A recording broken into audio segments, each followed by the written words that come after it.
Good morning. It's Friday the 9th of February. It's 6:40 in the morning and this is the second of 53 consecutive 5-mile walks. The same walk from Gresford Disaster Memorial to Miners Rescue Station and back again. Once again, thank you for all your donations to date. The £700 milestone is now in touching distance.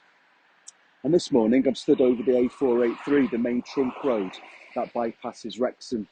I've stopped here because, at least when it's daylight, it provides a good vantage of the hills and villages to the south and west of Wrexham.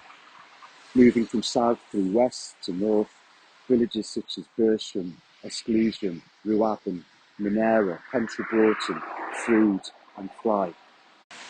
Due to the sheer scale of the tragedy of Gresford, the minor disasters that struck the villages just mentioned can get overlooked. But between 1840 and 1924, 123 miners were killed in 13 separate tragedies, and this was just the tip of the iceberg. The death toll from all Welsh mining disasters that took 5 or more lives accounts for just 17% of all mining deaths in Wales. It's estimated that 42,000 Welsh miners lost their lives to workplace accidents or mining-related illness. My own tie, Jack Edwards, a miner from South Sea, died of emphysema when I was just 9. The only memories I have of him are sat in an armchair, pale and gaunt, with an oxygen bottle and mask always at his side.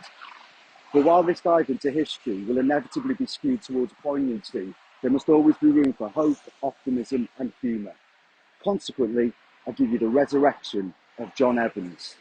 The year's 1819, and a flooded mine at Pentre Colliery in Coed Pope has left 3 miners trapped.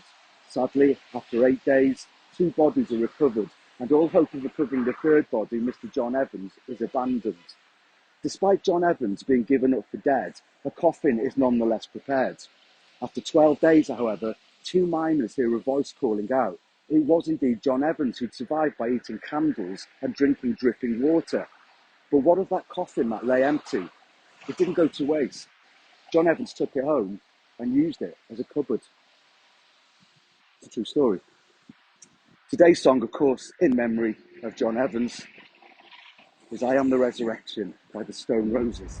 The second walk has now been completed and daylight has come up on a drizzly, grey day, but damn sight warmer than yesterday.